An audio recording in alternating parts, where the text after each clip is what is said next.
চীনের কর্মকর্তারা তখন বাংলাদেশের রেল মন্ত্রণালয়ে নিয়মিত যাতায়াত করছিল। বছরটা 2017। তাদের কাছে ছিল ঢাকাকে চট্টগ্রামের সঙ্গে মাত্র 55 মিনিটে যুক্ত করার প্রস্তাব। ঘণ্টায় 300 কিলোমিটার গতির বুলেট ট্রেন। সব নথি প্রস্তুত, সম্ভাব্যতা যাচাই শেষ, নকশা চূড়ান্তের পথে। শুধু প্রয়োজন ছিল একজন মানুষ, এক প্রধানমন্ত্রীর সই। কিন্তু সেই সই আর কখনো আসেনি, কারণ শেখ হাসিনা তখন ঢাকায় বসে নয়াদিল্লির দিকে তাকিয়েছিলেন।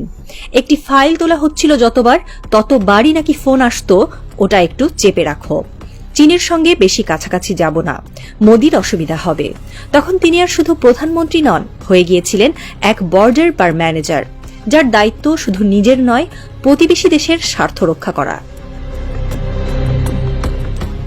প্রকল্প ফাইল একের পর এক পড়ে থাকত রেল ভবনের পুরনো টেবিলে। কোনো কোনো কর্মকর্তা হাল ছেড়ে দিলেও কেউ কেউ ফিসফিস করত, উন্নয়ন চাইলে চীন ছাড়া গতি নেই।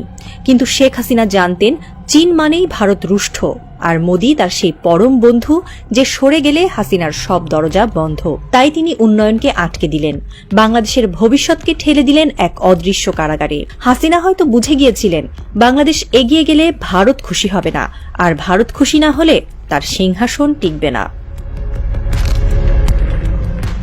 চীন অপেক্ষা করল, বিনিয়োগ বোর্ড চুপ থাকল, আমলারা নীরব থেকে অবসর নিল, আর শেখ হাসিনা মিডিয়ার সামনে দাঁড়িয়ে বললেন, আমরাই উন্নয়নের জননী। কিন্তু বাংলাদেশকে ভারতের একটা অঘোষিত রাজ্য বানানো কেন্দ্রিক উন্নয়ন ছাড়া কোনো উন্নয়ন এলো না। এসেছিল বাংলাদেশের মেরুদণ্ড ভেঙে দেওয়ার দীর্ঘ ষড়যন্ত্র, তারই মধ্যে একটা বুলেট ট্রেনের থমকে থাকা দীর্ঘশ্বাস। 2024 ঢাকার রাজপথ গর্জে ওঠে। ছাত্র জনতা একযোগে বলে, স্বৈরাচার তুই গদি ছাড়। ভেঙে পড়ে ক্ষমতার চক্র। হাসিনা পালিয়ে যান ভারত, মোদির ছায়াতলে। আর এদেশের মানুষ বেছে নেয় এক ব্যতিক্রম নায়ক, ডক্টর মোহাম্মদ ইউনূস। তিনি রাজনীতিবিদ নন, কিন্তু তিনিই হয়ে উঠলেন পরিবর্তনের প্রতীক। ইউনূসের সরকার দায়িত্ব নিয়েই খুঁজতে শুরু করল আটকে থাকা স্বপ্নগুলো। সেখানেই উঠে আসে বুলেট ট্রেন। চীনের কর্মকর্তারা আবার ঢাকায় এলো। এবার আর দোরগড়ায় বসিয়ে রাখা হলো না। ঢাকা থেকে চট্টগ্রাম রুটে শুরু হলো জোর প্রস্তুতি। বাংলাদেশ এবার চীনের সহযোগিতায় সত্যিই ছুটে চলতে যাচ্ছে 300 কিলোমিটার গতির ট্রেন।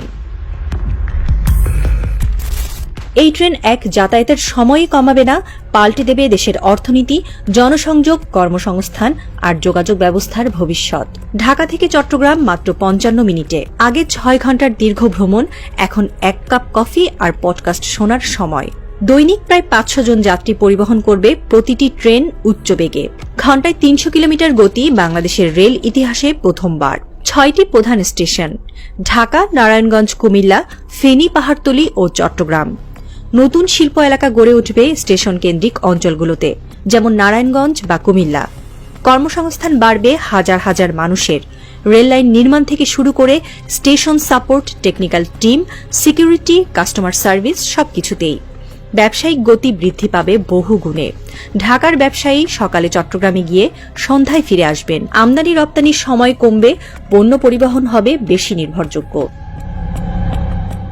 এই একটি প্রকল্পের মধ্য দিয়ে বাংলাদেশ যুক্ত হচ্ছে 21 শতকের সেই বিশ্বে, যেখানে সময়ই টাকা, গতি মানেই উন্নয়ন।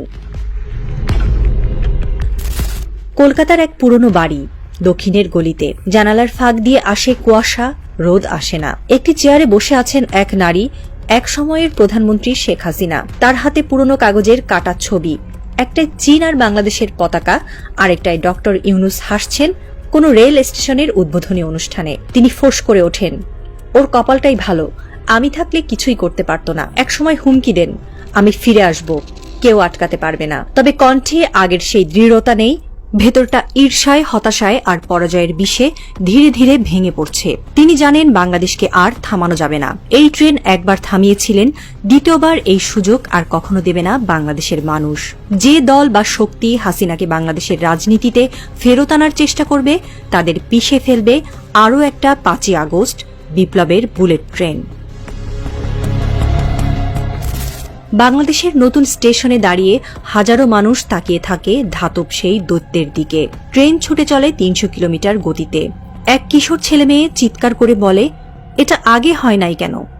এক বৃদ্ধ মাথা নাড়ে, বলেন, ভুল মানুষের হাতে ছিলাম তোরে বাবা, আর তখনই দূরে কলকাতার অন্ধকার ঘরে একটা আলোর রেখা পড়ে হাসিনার মুখে, কিন্তু তাতে কোনো আলো নেই, শুধু এক শীতল ছায়া যেখানে গড়িয়ে পড়ে ইতিহাসের চোখের জল। বাংলাদেশের বুলেট ট্রেন কেবল উন্নয়নের গল্প না, এটা এক স্বার্থপর ভিলেনকে হারানোর গল্প, একটা দেশের ঘুরে দাঁড়ানোর জমজমাট রাজনৈতিক থ্রিলার।